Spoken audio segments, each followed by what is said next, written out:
আজকে তোমাদের সাথে শেয়ার করব এত দারুণ একটা রেসিপি। দেখো খুব সুন্দর, দেখে বুঝতেই পেরেছো।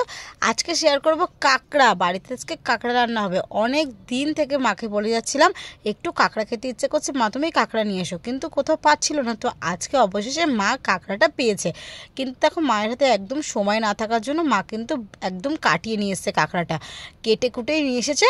তো ভালো করে কাঁকড়াটা ধুয়ে নিয়েছে, এইবার তো রান্না করতে হবে। আর তোমরা কারা কারা কাঁকড়া খেতে ভালোবাসো কমেন্টে জানিও। আমার তো কাঁকড়া খেতে ভীষণ ভালো লাগে।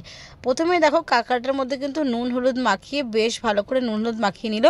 তারপরে মশলার জন্য এখানে দেখো আলু কেটে নিয়েছে, পেঁয়াজ, টমেটো, লঙ্কা, রসুন, আদা সব একদম মাংসের মতন করে, যেহেতু কাঁকড়াটা রান্না হবে তার জন্য সব মশলাগুলো একবারে সব রেডি করে নিয়েছে। এবার কড়াইয়ে তেল দিয়ে কাঁকড়াগুলো দিয়ে কিন্তু কাঁকড়াটা একটু ভালো করে কিছুক্ষণ ভেজে নিয়েছে। কাঁকড়া ভাজা একদম রেডি হয়ে গেছে। তো ভেজে রাখা কাঁকড়াগুলো এবারে তুলে নিচ্ছি। এবারে চলো মশলাগুলো পেস্ট করে নিই। দিয়েছি এখানে লাল লাল কাঁচা লঙ্কা, রসুন, এগুলো দিয়ে ভালো করে কিন্তু মশলাটা পেস্ট করে নেব। কড়াইয়ে তেল দিয়ে তাতে কিন্তু আলু দিয়েছি। আলুটা বেশ ভালো করে লাল লাল করে ভেজে তুলে নেব। তাতে আলুর মধ্যে ভাজার সময় একটু নুন আর সামান্য পরিমাণে হলুদ দিয়ে কিন্তু আলুটা ভালো করে ভেজে নিয়েছি। তো আলুটাও ভাজা হয়ে গেছে, একবারে কিন্তু তুলে নিয়েছি আলুটা কাঁকড়ার সাথে। আর তোমরা কিন্তু আলু ছাড়াও কাঁকড়ার এই রেসিপিটা করতে পারো। তোমরা যারা যারা পছন্দ করো না তারা এমনি কাঁকড়া কষাও খেতে পারো, আবার আলু দিলেও ভালো লাগে। তারপর কড়াইতে আরেকটু সামান্য পরিমাণে তেল দিয়েছি, পেঁয়াজগুলো ভেজে নেব। তো পেঁয়াজগুলো একদম লাল লাল করে ভাজা হয়ে যাবার পর তারপর মশলার মধ্যে একবারে সব মশলাগুলো দিয়ে নিয়েছি। এখানে জিরের গুঁড়ো, হলুদ, নুন সব মশলা দিয়েছি, আর এখানে তো পেস্ট করা আছেই সব মশলাগুলো। এবারে ভেজে রাখা পেঁয়াজের মধ্যে মশলাগুলো দিয়ে দিচ্ছি, দিয়ে ভালো করে একটু নাড়াচাড়া করে মশলাগুলো চলে ভালো করে কিন্তু কষিয়ে নিতে হবে। মশলাটা কষে যাবার পর তার মধ্যে কুচানো টমেটো আর পেস্ট করে রাখা আদা বাটা, সেটা দিয়ে আরও কিছুক্ষণ ধরে মশলাটা ভালো করে কষিয়ে নিই।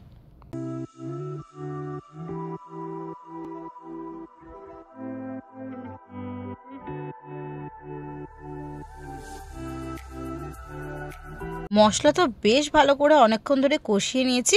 এবারে ভেজে রাখা আলুগুলো কিন্তু মশলার মধ্যে দিয়ে দেবো। ভেজে রাখা আলু দিয়ে অল্প পরিমাণে জল দিয়েছি, যাতে আরেকটু ভালো করে একদম লেগে না যায় মশলাটা কড়াইয়ের সাথে, তার জন্য একটু জল দিয়েছি যাতে ভালো করে মশলাটা কষে যায়। তো কিছুক্ষণ ঢাকা চাপা দিয়ে রেখেছিলাম। তারপর দেখলে একদম আলুটা কত সুন্দর দেখো মশলার সাথে একদম কষানো হয়ে গেছে। এবারে ভেজে রাখা কাঁকড়াগুলো কিন্তু এর মধ্যে দিয়ে দেবো। কাঁকড়াগুলো দিয়ে এবার একটু ভালো করে কিছুক্ষণ নাড়াচাড়া করে নিতে হবে।